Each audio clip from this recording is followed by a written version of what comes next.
দেখেন আন্টি, এভাবে বলে কিন্তু আর সম্ভব না। 3-4 ঘন্টা ধরে চোখে আট করতেছে, এখন পর্যন্ত শেষ করতে পারলাম না। আমার তো আরো ক্লায়েন্ট আছে। বুঝছি তো প্রেম করতিস, তাই এত কাটাকাটি করে কি আছে? হ্যাঁ, আমিও তো প্রেম করতাম, আমারও তো জোর করে বিয়ে দিচ্ছে।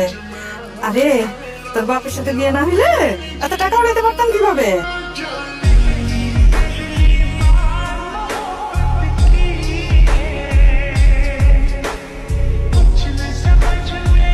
চাচি আম্মা, এটা কি আপনার?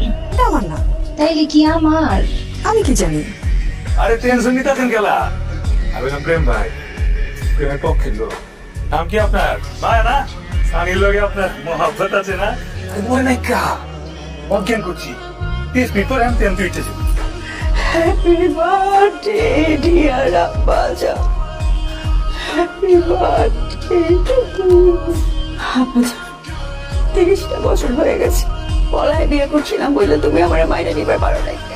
কি করছো কি? কিছু তো করতে পারো না। 30টা বছর পার হয়ে গেছে, এখন তুমি ওনার মানাইতে পারো নাই। তোমার আপনার কাছে একটা খারুস করেন, খারু আমার কথা তো শুনেই না। আর আমি নাচ করবো। তুমি কারে কি কইতাছো? উনি আমার আব্বাজা লাগে, তোমার শ্বশুর মশাই। শুনো, আজ সকালে ব্যাপারে যাওয়া লাগবো। উনার জন্মদিন, কেক নিয়ে যাওয়া লাগবো না?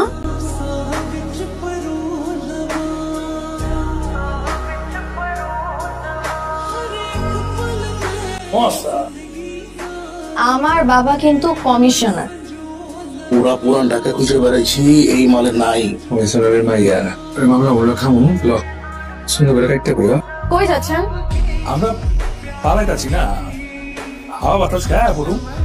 আপনারা একজনের মতো মতিগতি ভালো না, এখনই মনে হচ্ছে পালাবেন। আমাকে পার্লার থেকে উঠাই নিয়ে আসেন, এতক্ষণে সবাই জেনে গেছে যে আমি পালাই গেছি। আপনারা যেহেতু আমাকে এখানে বিয়ে করানোর জন্য নিয়ে আসছেন, আমাকে আগে আপনারা বিয়ে দিবেন, তারপরে সবাই এখান থেকে যাবেন। কই লিখি বিয়ে হয়ে যায় নাকি? পাত্রী মামু কই? হ্যাঁ রাজি, ওনার যদি কোনো সমস্যা না থাকে তাহলে ওনার আমার চতুর্থ বিভাগেতে আমার কোনো সমস্যা নাই। বুঝলেন, ওই রিক্সায় আমাদের সময় পূজা নিতে রাস্তা পরে জাকি খায়া আমি বি বসে গেছি, কেক বি বসকে গেছে, এদিকে এমন দেখা যেতেছে। তুমি বস খাইছো না, তোর কেক বস খাইছে, আমি কি করবো? পড়ে তো আবার আমি যাইতেছি, তো একটু সালাম করে যাইতে চাইতেছি। তুই 30 বছর আমার 30 বছরই বলছস আমি মাঝে থাকতে আর কোথাও আমার সামলাবি না।